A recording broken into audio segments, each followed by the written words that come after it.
El Centro Cristiano de las Asambleas de Dios presenta Edificando con el Espíritu. Descubre el propósito del Espíritu Santo para su vida a través de la palabra de Dios, que es pura, perfecta y eterna. Con usted el pastor Marcos Antonio Amaya.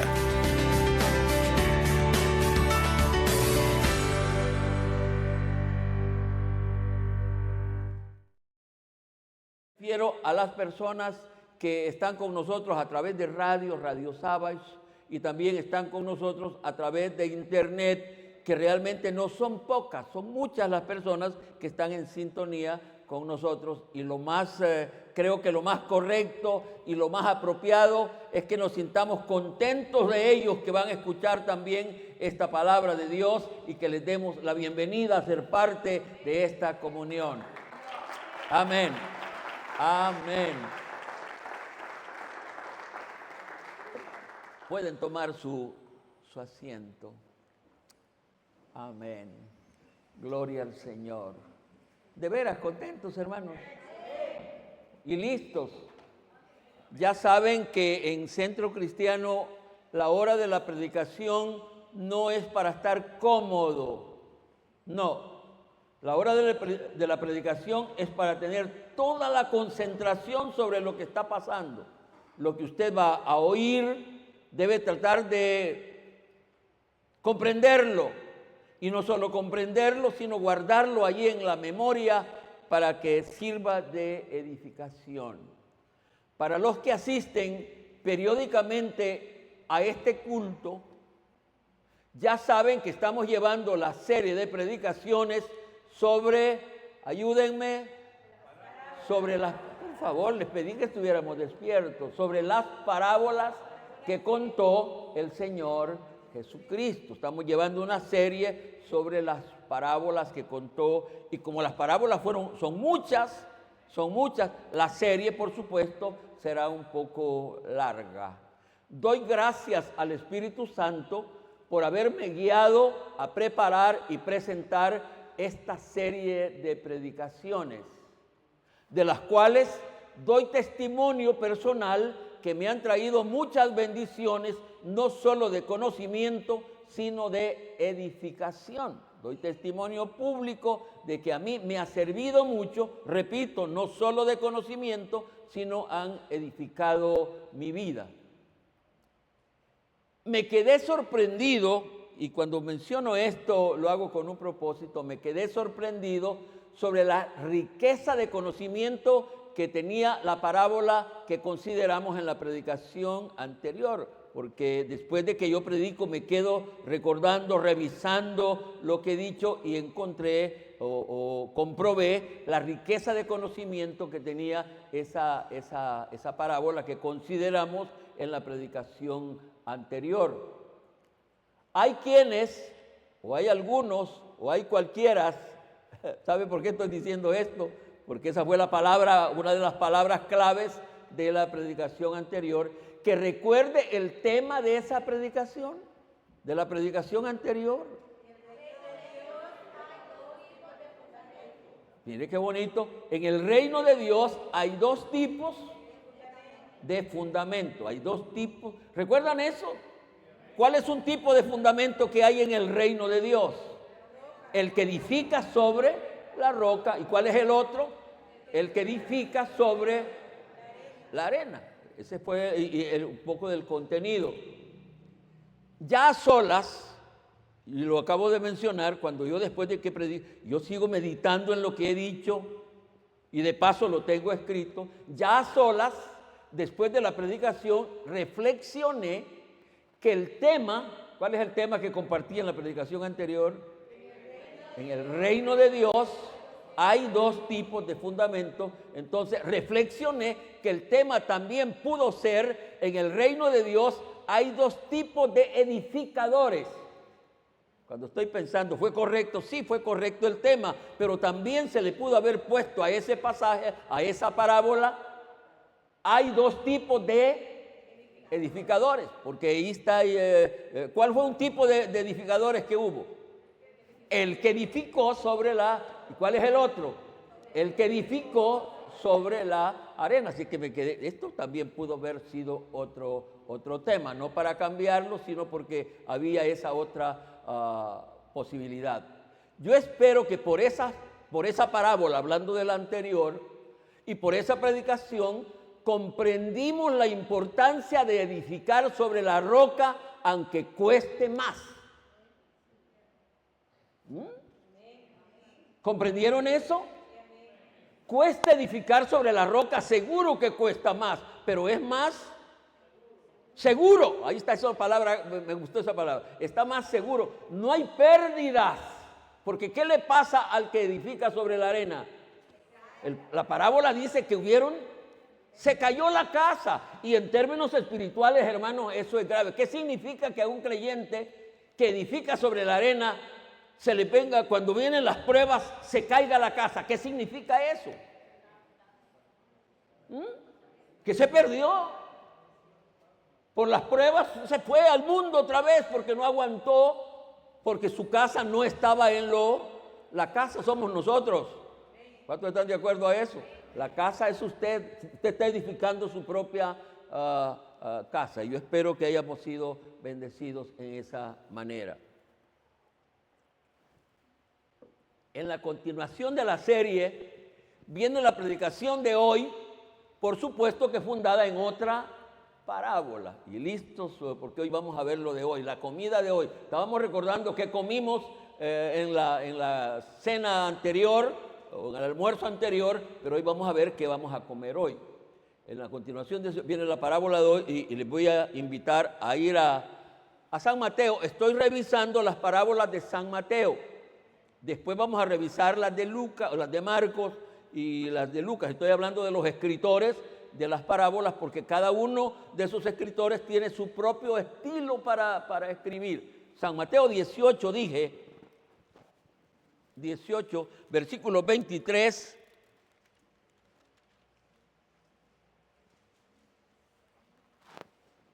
al 35. El pasaje es un poco largo, pero ustedes que no han leído la palabra de Dios en la mañana, les cae bien que leamos este párrafo que es un poco grande. Dije, Mateo 18, 23 al 35.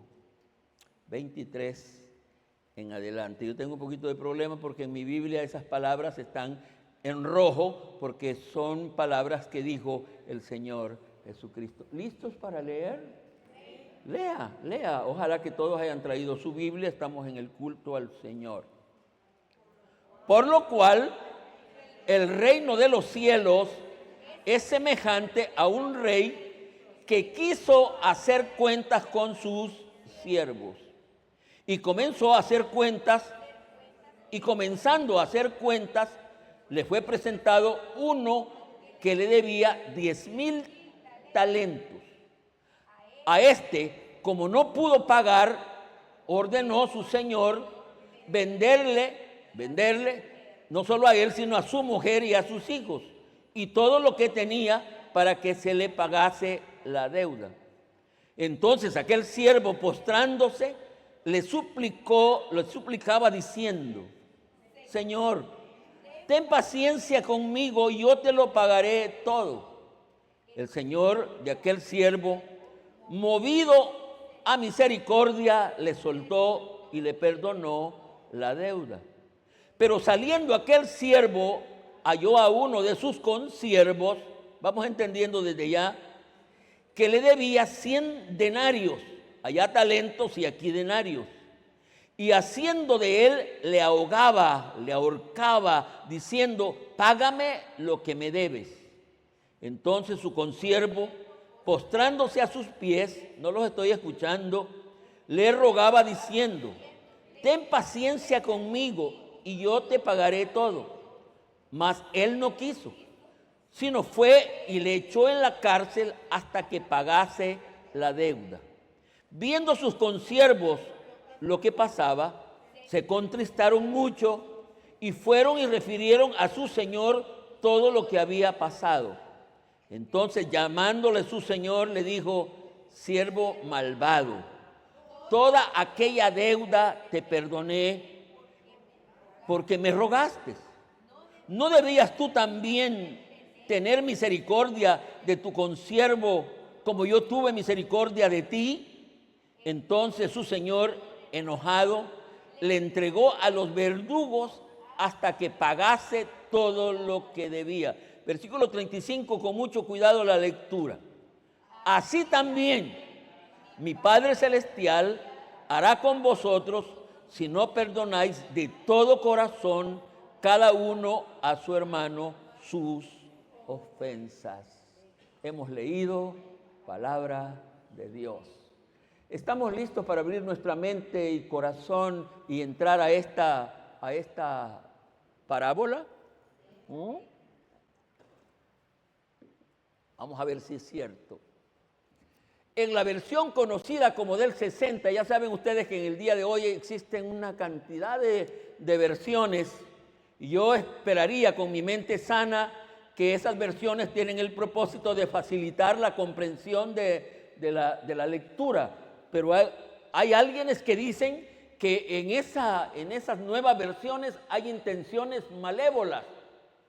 ¿Saben ustedes que hay una versión que se está preparando? No sé si ya está en venta. Hay una versión que se está preparando en que van a aparecer las palabras Jehová, Jesucristo y Espíritu Santo, para que en esas poner la palabra Dios. Porque ellos dicen que esos nombres, que son nombres propios, según yo lo entiendo y así debe de entenderse, son nombres propios. Dice que eso lo que hace es confundir a las personas, porque desgraciadamente ellos no han comprendido que este Dios, este único Dios, creador de los cielos y la tierra, es un Dios trino. No lo han comprendido y por eso quieren quitar los nombres de las personas que integran al único Dios verdadero. ¿Me expliqué con esto?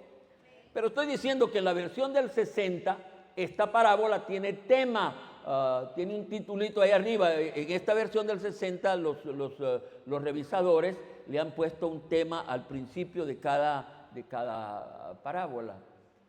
Y considerando que el tema es apropiado, y aquí abuso porque ellos deben de tener muchísima más capacidad que yo, voy a usar ese mismo tema. ¿Cuál es el tema de la predicación de hoy que tiene que ver con la parábola que estamos analizando? Los dos deudores. Así es el tema que tiene ahí. Por supuesto que yo dándole forma digo la parábola de los dos deudores. Hasta debería decir en eso que se presta para otros temas, a la misma parábola, en el reino de los cielos o en el reino de Dios hay dos tipos de deudores. Si quisiera darle una forma más. ¿Cuál es el tema de hoy? Quedémonos con uno, la parábola de los dos deudores. Repítanlo, por favor. Me alegré que fue entrando al culto de hoy una hermana, se acercó y me dijo: hermano, he estado oyendo una predicación por radio hoy en la mañana y en ella dicen que cuando menos el tema hay que memorizarse. Entonces le dije yo: hoy te memorizas primero el tema. ¿Cuál es el tema de hoy? La parábola de los dos deudores. Vamos a entrar a la parábola. Como una parábola es una comparación, lo más importante es la aplicación. Y sobre la aplicación lo importante es que sea correcta, honesta y personal. Lo importante, no solo de esto, pero especialmente en las parábolas, es la aplicación. Eso es lo más importante y lo voy a decir más adelante, que sin una aplicación correcta, honesta, personal, se queda como que si fuera solo un chiste, una novela, si no tiene el propósito de edificar. La edificación de una parábola viene en estén despiertos conmigo, en su aplicación, porque la aplicación es lo que le está diciendo a usted, lo que me está diciendo a mí. Entonces acabo de explicar ese aspecto. Sin estos aspectos, la parábola es un cuento. Es una novela que solo sirve para entretener, y la predicación no debe de servir, no es para entretener, sino es para edificar. Por favor, pueblo de Dios, para edificar. Eso de que usted repite tiene su asidero, tiene su razón. Lo que uno repite, lo que uno confiesa, se le va quedando en la mente y va pasando un poquito al corazón. Estoy diciendo que sin esos aspectos de revisar, de aplicar lo que dicen las parábolas, eso viene a ser un cuento, una novela que solo entretiene. Y repito, el culto y especialmente la predicación no es para entretener a nadie. El culto es para edificar al pueblo de Dios. Entremos a ir desmenuzando así la parábola, porque uno cuando la lee no le saca mucho provecho. En el reino de Dios se hace cuentas con los siervos. Eso es lo primero que encontramos. En el reino de Dios se hace cuentas. ¿Dice eso el pasaje que estamos leyendo? ¿Cómo dice? Por lo cual el reino de los cielos es semejante a un rey. ¿Qué hizo ese rey? Que hizo cuentas con ¿quiénes? Con sus. Entonces estamos diciendo que en esta parábola, en el reino de Dios, se hace. Por supuesto que ya dije que lo más importante es la aplicación. Y en la aplicación, ¿cuál sería? En la aplicación, ¿cuál sería? Que nos van a pedir cuentas a nosotros. Esa es la aplicación. Le van a pedir cuentas a usted. ¿Cuántos sabían esto? No creo que ustedes sabían. ¿Cuántos sabían que en el reino de Dios se hacen cuentas, se piden cuentas? Fíjense que la vida nuestra no es nuestra, esta vida es prestada. Y vamos a tener que dar cuenta qué hemos hecho con la vida nuestra. Los recursos, y los evangélicos decimos muchas palabras que no deberíamos de decir. Todo lo que tengo, decimos nosotros, es del Señor. Mentira. ¿De quién es? Suyo. Pero ¿sabe qué va a pasar? Que usted va a tener que dar cuenta de lo que ha recibido. Y si en alguna parte, escúcheme bien lo que estoy diciendo, según la parábola, que en el reino de Dios el rey dice que hizo cuentas, llamó a sus siervos para hacer cuentas. Y si en alguna parte las cuentas son rigurosas, fieles y justas, es en el reino de Dios. En la mayoría de las cuentas uno puede ver que en ese asunto de las contabilidades hasta el Estado, hasta Hacienda, algunas veces que le sale un poco mal, si uno encuentra un contador que sea de esos contadores astutos. Hay maneras en que haciendo cuentas y cuadrando, le dije, mejor pongamos esto y pongamos esto otro para fin de pagar menos impuestos. Pero en el reino de los cielos eso no se puede hacer. Si en alguna parte las cuentas son rigurosas, y como aquí uno puede decir, es que no era así, no, esto es así, porque el que va a pasar cuenta, al que se le está dando cuenta, lo sabe todo. ¿Cuántos estamos siendo ya edificados hasta esta altura? Entonces, solo con el principio que estamos ahí, en el reino de Dios se hace cuentas. Estoy diciendo que si en alguna parte esas cuentas son al punto, al centavo, porque ese es otro detalle que me gusta con las contabilidades, que ve de que si una cuenta no cuadra por un centavo, ¿sabe lo que debe de hacer el contador? Es repetir todo el proceso hasta que ese centavo quede cubierto en el informe que se va a dar. En el reino de Dios se hacen cuentas en el libro diario, porque esa contabilidad es bien bonito. Yo no sé mucho, pero como me lo hacen a mí, tengo que irlo entendiendo. En el reino de Dios se hacen cuentas en el libro diario. ¿Cuál es el libro diario? Es lo que se gastó y compró, invirtió en el día. Cada día Dios hace cuenta, usted no se da cuenta, pero Él hace cuentas con usted. Si usted lo entendiera cada día, usted querrería estar cuadrado al terminar el día. Por favor, ¿con cuánto me estoy explicando? Terminó el día, se va a acostar y usted debería vamos a examinar el libro diario para ver si cuadré con lo que debía de hacer y qué no hice, a quién le debo, quién me debe, cuadrar todos los días. Así que en el reino de Dios se hace cuenta en el libro diario. se hacen cuentas por periodos, al mes o al año. Hay que hacer cuentas al año. En las contabilidades al año se hace un balance, se ganó, se perdió, cómo anduvo las cosas. Y en el reino de Dios se hacen cuentas por periodos, pero también se hacen cuenta final.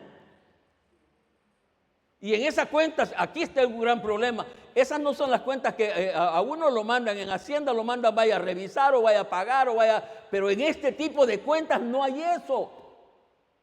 No hay eso. Tal vez la primera vez sí, pero después no. Dice la Biblia, está establecido. Vamos a ver si saben ese versículo. Está establecido, yo le cambio, le quito la palabra hombre y ahí sí la traducción sería buena por persona. Está establecido a las personas, porque cuando yo digo está establecido a los hombres, las hermanas dicen gloria a Dios, nosotros no nos vamos a morir. Ay, Señor, lo estoy interpretando mal, hombre. Está establecido a los seres humanos que mueran una vez y se libró con la muerte de revisión de cuentas. No, ¿para qué es que va a resucitar? Está establecido a los seres humanos que mueran una vez y después el juicio. Rendición de... Mire, vamos a rendir cuenta hasta los salvos. ¿Sabía eso? Hasta los salvos. Rendición de cuentas de los salvos. No para la salvación porque ya es salvo, pero rendición de cuentas por lo que hizo como salvo. Si lo que hizo como salvo es bueno, estuvo bien o estuvo malo. Si estuvo bien habrá recompensa, si estuvo mal no habrá recompensa. Será salvo solo pero no habrá recompensa. ¿Cómo está sirviendo usted? Hablé temprano de la alegría que me dio de ver los hermanitos que vinieron a hacer limpieza a las 5:30 de la mañana. Si ellos al estar aquí hicieron la limpieza y la fueron haciendo llenando estos requisitos, la fueron haciendo con alegría, con voluntad y diciendo esta limpieza la estoy haciendo para el Señor. Eso vale. Eso en la rendición de cuentas tiene un abono grande, pero si el que viene y dice, ay hombre, yo vengo porque si no este pastor ahí está hablando lata todos los días. Y aquí son un montón de pecadores que se van a sentar en estas sillas que yo estoy limpiando. No le digo que mejor no hubiera venido porque no está recibiendo ninguna. Pero estoy diciendo que en el reino de Dios se rinden cuentas. Y pregunté, ¿cuántos sabían esto? Me parece que no sabían. ¿Y sabe por qué digo yo que no sabían? ¿Por qué piensan que digo yo que no sabían? Porque no están administrando bien. Cuando uno sabe, y yo fíjate que me adelanto, creo que este hombre del que vamos a empezar a hablar en un momento, yo creo que él no sabía que iba a rendir cuenta. No sabía. Así que yo pienso que cuando lo llamaron, ese fue un susto, porque él ya sabía que venía hasta la coronilla de la deuda. Amén. Fue llamado el primer, rapidito entremos, fue llamado el primer siervo. Dice que el rey quiso hacer cuentas y fue llamado el primer, ¿a dónde dice? ¿Cómo dice el versículo que estamos leyendo? Y comenzando a hacer cuentas, le fue presentado uno que le debía 10,000 talentos. Entonces aparece la primera persona que tenía que rendir cuentas. Y mientras están haciendo cuentas, él pasa y están los libros que se le había prestado a él y había alcanzado una deuda no pagada de 10,000 talentos. Posiblemente este siervo no estaba esperando que le llamaran para hacer cuentas. Pero en el reino de Dios se hace cuentas con todos los siervos. No hay nadie que se quede sin hacer cuentas. Y según el pasaje parece que el llamado es a la hora que uno no está esperando que lo van a llamar. Al hacer cuentas se encontró que debía 10,000 talentos. Y no se sabe si eran de plata o de oro. Yo quise sacar la cuenta de plata. 10,000 talentos de plata. No quisiera robarnos mucho tiempo, no, en esto no nos robamos nada, pero avanzar en el tiempo. Fíjense que busqué esa información, un talento bíblico, porque es una moneda más de Israel y más de Biblia, tenía el talento tenía un equivalente aproximado de unos 7,000 denarios. Un talento tenía un equivalente a 7,000 denarios. Y desde ya le adelanto, este hombre el primero debía ¿cuánto? 10,000 ¿qué? Talentos. Y pasémoslo al otro, me adelanto nomás. A ese otro le debía, el otro le debía 100 denarios. Y estoy diciendo a esta altura que el talento bíblico tiene una equivalencia aproximada de uno de 7,000 denarios. Y un denario tendría un valor en dólares, estoy hablando de plata, no de oro, de $50. Sáquele cuenta ahora. Lástima que este cuadro no puede estar ante los hermanos, porque ya usted lo ha ordenado, pero veámoslo. 50 por 7,000, vamos primero al denario. 50 por 7,000, 350,000. Ahora, eso lo vamos a multiplicar por 10,000 talentos. Y parece que aquí la operación no me cuadra todavía. 10,000 talentos. ¿Sabe cuál era la deuda que tenía este primer hombre que llaman? 3 billones, no millones, billones con 500,000 millones. Esa era la deuda, casi incalculable, casi indecible. Ese hombre debía una gran cantidad. Estaba hasta la coronilla. Se puede decir que este siervo no era cualquier siervo, porque para que le presten semejante cantidad, no era cualquier siervo. Era un siervo de mucha confianza y de muchos proyectos. Si lo quisiéramos aplicar a nuestro tiempo, quizás nosotros no cuadramos ahí, pero si lo pudiéramos aplicar a la iglesia, al reino de Dios, ¿a quién se estaría refiriendo aplicándolo a este hombre? ¿Quién sería una figura de este hombre? ¿Ah? ¿Están pensando? Un evangelista porque estoy hablando que las cosas que tenemos son préstamos de Dios.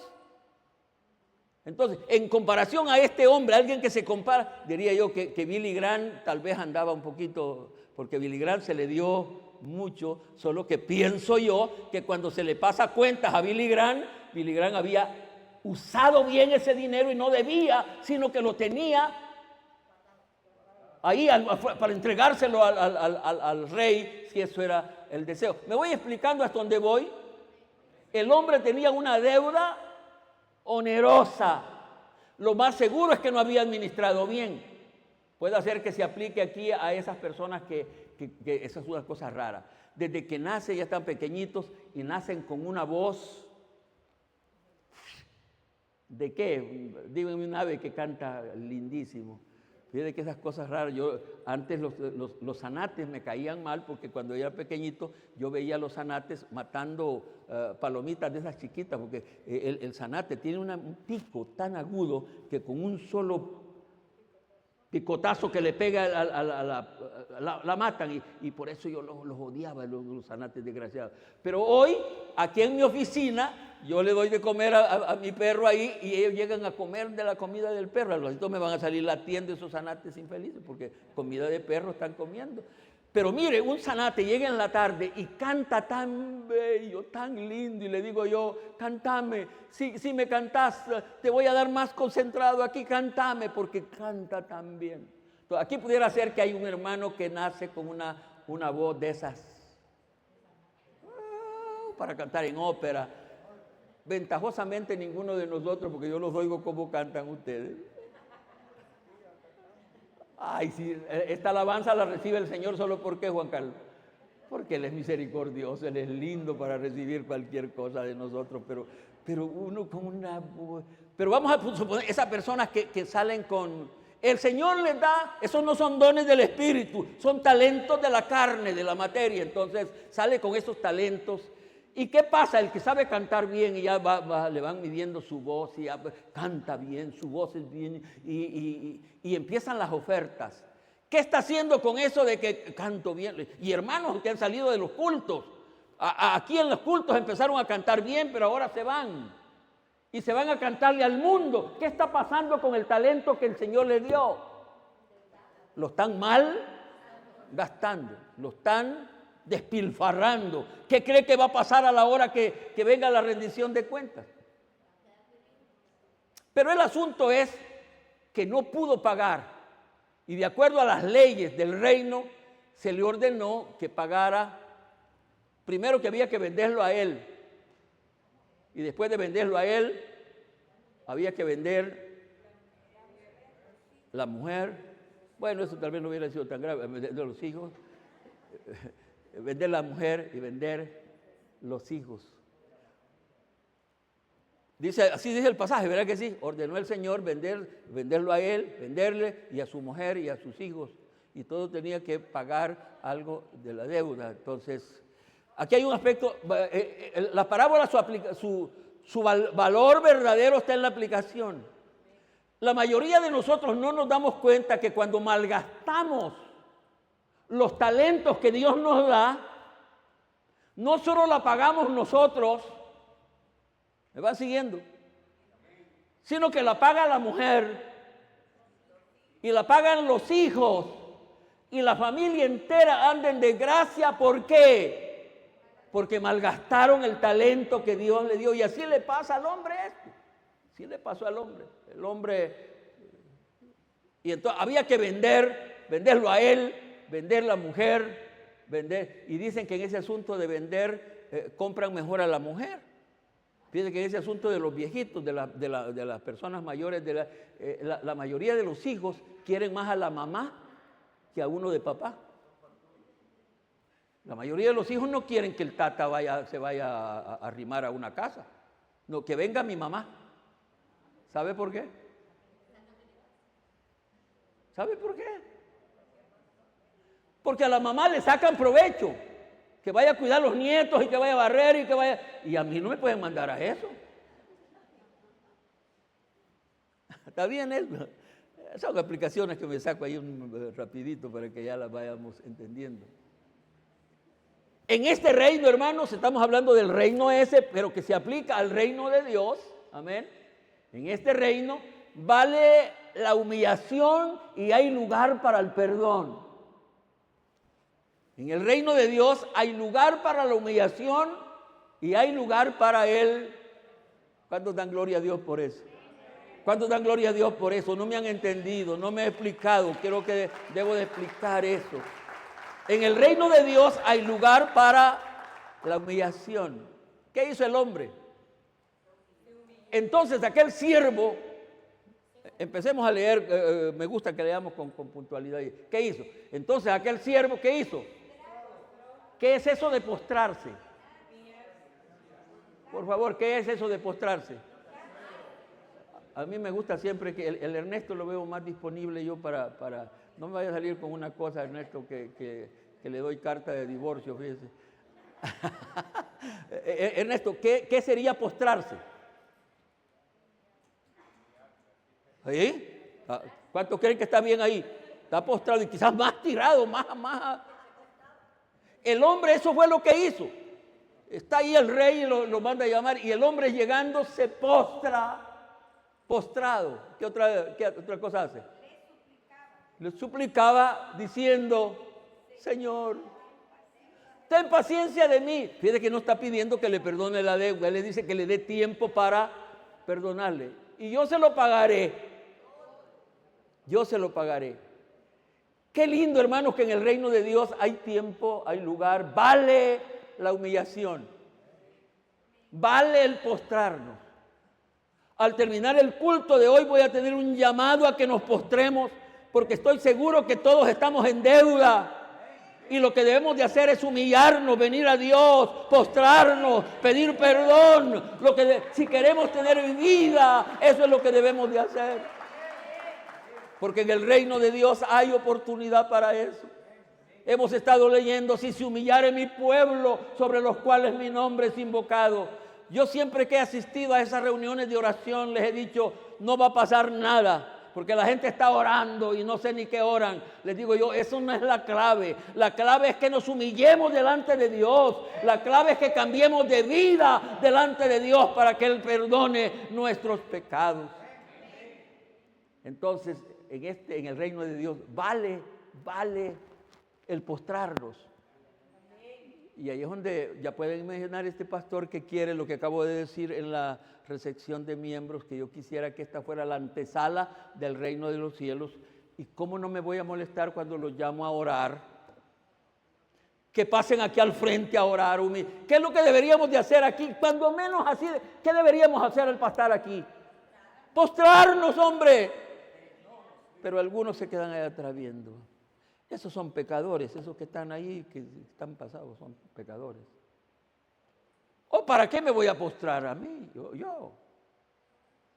Porque no han comprendido el valor que tiene el venir ante Dios, humilde, humillado, postrándose.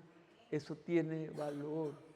¿Quiere que hayan cambios en su vida? Humíllese. Yo tengo una serie, Juan Carlos recuerda, tengo una serie sobre la humillación y entre otras cosas dije en esa serie que el que no se humilla voluntariamente delante de Dios, lo van a humillar otra gente. No, Dios no humilla a nadie, lo van a humillar otros. Otros. Por eso es que lo sabio es humillarse delante de Dios. Esta es una verdad real e irrefutable, que en el reino de Dios la humillación, la súplica, el arrepentimiento son la única vía para el perdón. Y el hombre lo hizo. ¿Y qué fue lo que pasó? ¿Qué dice el pasaje? Tengo en mis notas que hay que saber usar ese asunto. Eso no debe ser falso. Eso de humillarnos hay que hacerlo verdadero, real, porque Él sabe si lo estamos haciendo real. Amén. El siervo fue perdonado. El siervo fue perdonado. ¿Qué dice ahí el versículo que estamos leyendo?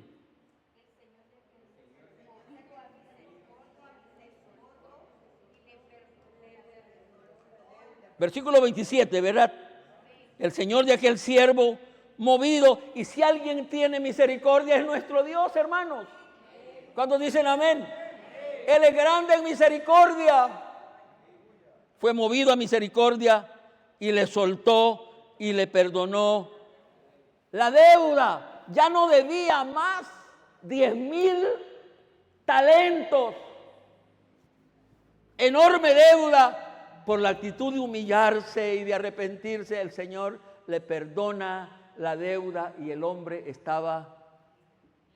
¿Cuántos de ustedes han tenido ese sentimiento de ser perdonados? ¿Alguna vez han sentido el sentimiento de ser perdonados? No hay cosa más grandiosa que sentirse perdonado de parte del Señor. Cuando uno ha tenido un sentimiento de culpa, cometió un error, hizo una cosa que desagradó a Dios, pero Él lo perdonó, viene humillado a Él y Él lo perdona y eso produce una satisfacción espiritual. Sigamos con la parábola. El hombre sale perdonado y de seguro sale contento, pero mientras iba de camino se encontró a otro consiervo, que quiere decir otro igual a él, que no le debía al rey. Este era no valía tanto que no había tenido valor de irle a prestar al rey, sino que le había prestado al otro consiervo, o al otro siervo, consiervo, creo que lo entendemos más. Entonces, el siervo perdonado tenía otro consiervo que le debía 100, en la media suma que hice, ya medio vimos, la deuda de este era pequeña, era mínima.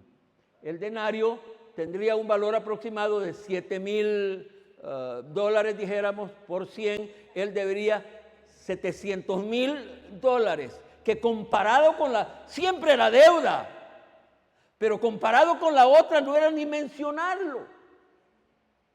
Y lo encuentra y desde que lo ve así de retiradito, se va corriendo y lo coge del cuello. ¿Tiene la idea de qué sinónimo pudiéramos ponerle? Dice, ¿cómo dice rápidamente para lo estaba ahogando. ¿Qué quiere decir? Lo estaba asfixiando, lo estaba ahorcando, le estaba apretando aquí la... Sí, estaba casi para... Como los humanos somos rápidos para olvidar, ya había olvidado que a él le habían perdonado una gran deuda y ahora al encontrar el otro, él dice, este me la paga, me la paga. El otro siervo deudor hizo lo mismo que hizo él ante el rey. ¿Se acuerdan lo que hizo el deudor el primer deudor ante el rey? Entonces, este consiervo suyo hizo lo mismo. ¿Qué hizo? También se le postra, se humilla y le dice las mismas palabras: dame tiempo, te voy a pagar, yo te lo voy a pagar. ¿Y él qué hizo? ¿Qué hizo? Lo mete preso y lo deja ahí al pobre por la deuda pequeña que tenía. El hombre le dice, ahí está escrito así como todo, ten paciencia conmigo, yo te pagaré todo, dice. Mas él no quiso, sino fue y le echó en la cárcel y hasta que pagase la deuda. Ahí está el pobre en la cárcel. ¿Qué sigue?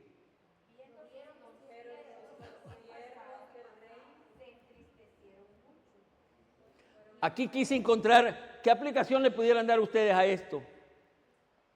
Aquí no encuentro. Y las parábolas que hacen nunca tienen aplicación, todo lo que dicen. Porque no encuentro aquí quiénes eran esos ojos de lagartija. Pero también tenían un valor. También eran conocidos del rey.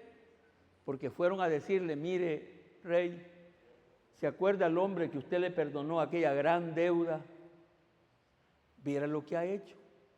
Había otro hombre que le debía un poquito a él y hoy lo tiene en la cárcel. Lo metió a la cárcel. Y el rey molesto, enojado, el rey mandó a llamar al siervo sin misericordia y lo sentenció a pagar su deuda. ¿Cómo dice literalmente el versículo 32? Es el que estoy haciendo referencia, el versículo 32. ¿O 34? ¿Cómo dice? 34. Entonces mandó a llamar a su señor. Entonces mandó a llamar, llamándole su señor. Entonces llamándole su señor le dijo, siervo malvado, toda aquella deuda te perdoné porque me rogaste. ¿No debías tú también tener misericordia de tu consiervo como yo la tuve contigo? Entonces su señor mandó que le quitaran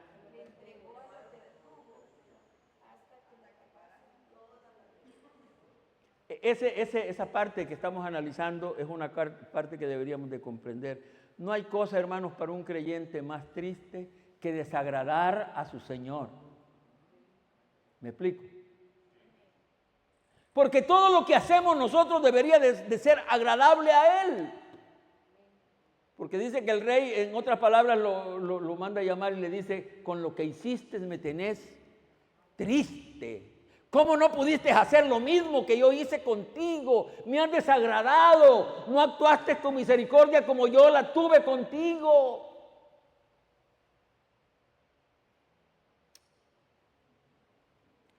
Lo dije, lo voy a repetir ahora, que particularmente en una parábola, lo más importante es la aplicación. Sin la aplicación, una parábola se queda como se parece a esos cuentos, a esas novelas o cositas así, de relatos que a uno hasta las fábulas tienen alguna enseñanza final, pero una parábola, su riqueza está en la aplicación. La aplicación es de suma importancia. El versículo, si no estoy mal, es el versículo 35. Sí, aquí sí estoy bien, en el anterior me vi. ¿Cómo dice el versículo 35? así también. ¿Qué quiere decir eso? Así también. Porque él está hablando de una comparación. ¿Cuál es la comparación? De un rey que hizo cuentas con sus siervos. Ahora, vamos al último versículo que dice, así también. ¿Qué quiere decir eso? Ya les conté una parábola, pero lo mismo les va a pasar a ustedes. Así mismo, eso es lo que quiere decir, así mismo. Mi Padre Celestial hará con vosotros si no perdonáis de todo corazón cada uno a su hermano sus. Por eso es que la aplicación es lo más importante, hermanos. Esta parábola la estoy sintiendo rica en eso. Así también, esa palabra así también, y por eso es que me preocupa con el asunto de las versiones, que las palabras desaparecen, aunque no debería desaparecer el concepto, el principio, la idea original. Pero aquí en la versión mía dice, así también mi Padre, así también será en la iglesia, así también será en el reino de Dios, como pasó en la parábola, así será en el reino de Dios. Esa comparación es lo importante. ¿Tenemos claro ese asunto de así también? ¿Lo tenemos claro? ¿Qué quiere decir? Póngale otro, lo mismo va a pasar en la iglesia. Aplíquelo a usted. Lo mismo me puede pasar a mí. Lo mismo me puede pasar a mí. Lo mismo de la parábola le pasará, puede pasarle a usted o puede pasar conmigo. ¿En qué sentido?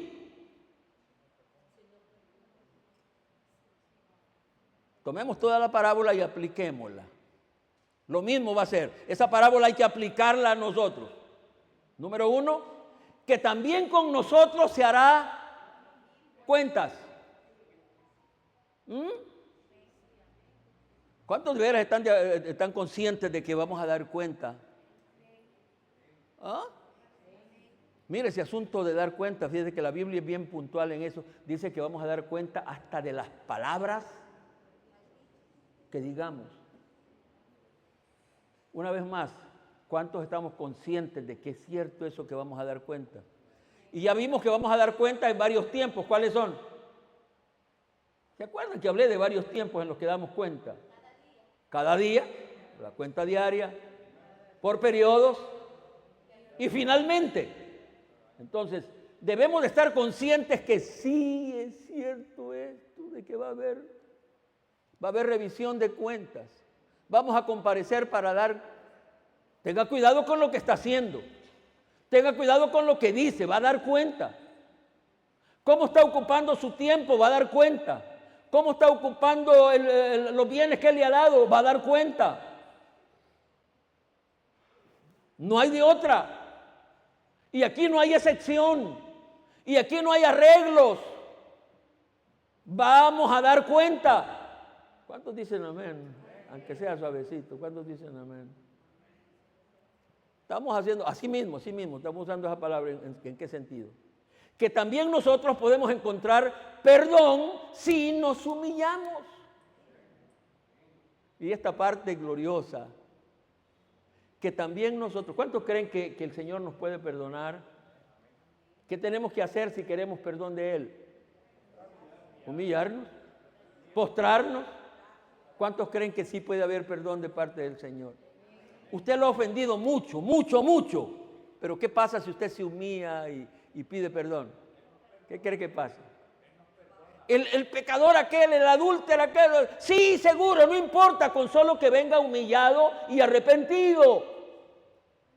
También aquí en el reino de Dios hay perdón, hay misericordia. Pero hay que saber hacerlo, hay que humillarse delante de Dios. Vamos caminando. Que si hemos sido perdonados, también nosotros debemos perdonar. Así también. Si nosotros hemos sido perdonados, así también nosotros debemos perdonar. Y aquí hay una cosa, y vamos a ir finalizando con estas cosas muy delicadas. Muy delicadas.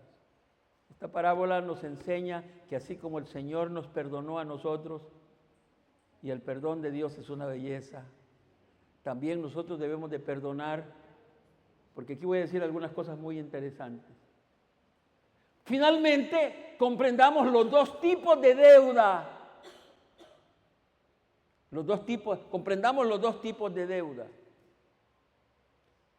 Una deuda es la que tenemos con Dios. El primer hombre, ¿a quién era que le debía el primer hombre, el primer deudor? Hay que comprender que tenemos una deuda, hay dos tipos de deuda en esta parábola. Una es la deuda que tenemos con Dios y la tenemos todos, porque no hay nadie que no le deba a Dios, que no hemos ofendido a Dios, lo hemos hecho todos.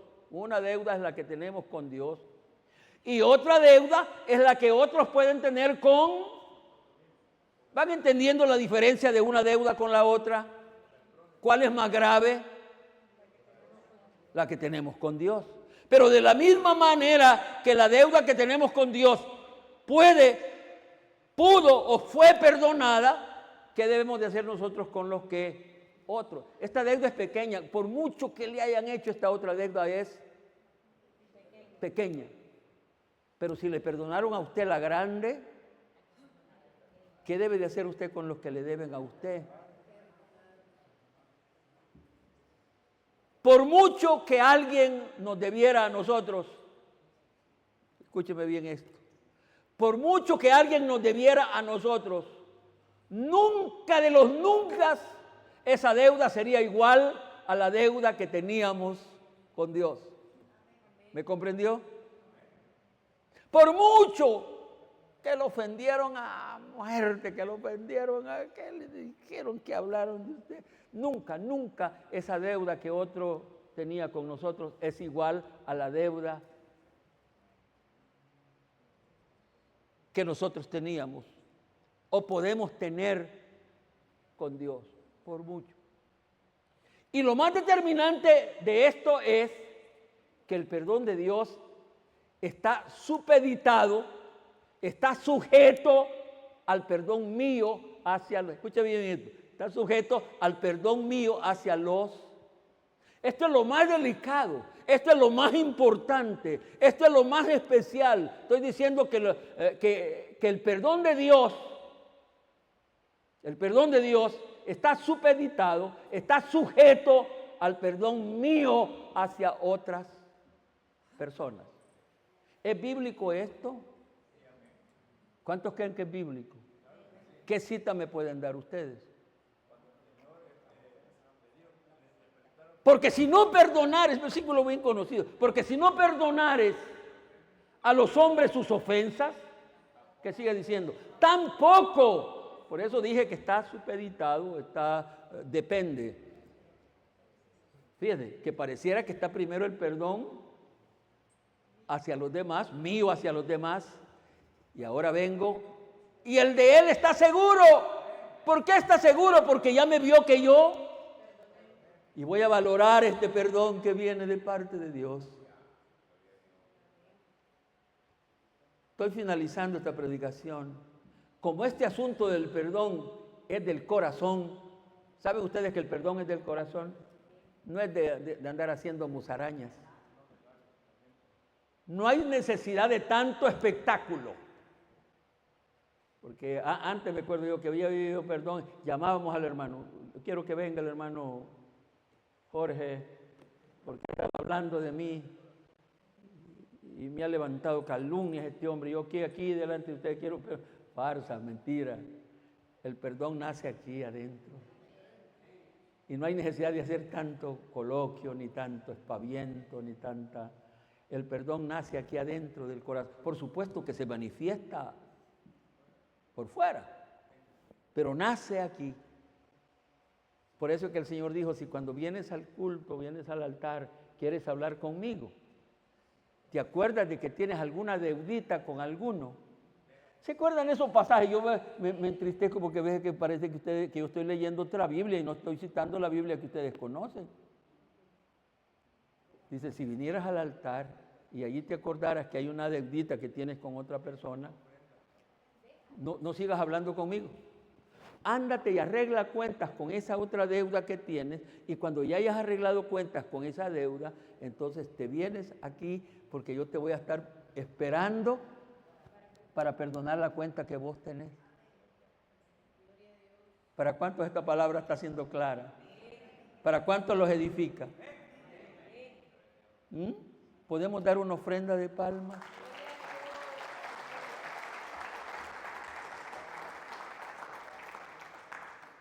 Hoy vamos a examinar nuestros corazones. Pónganse en pie, por favor.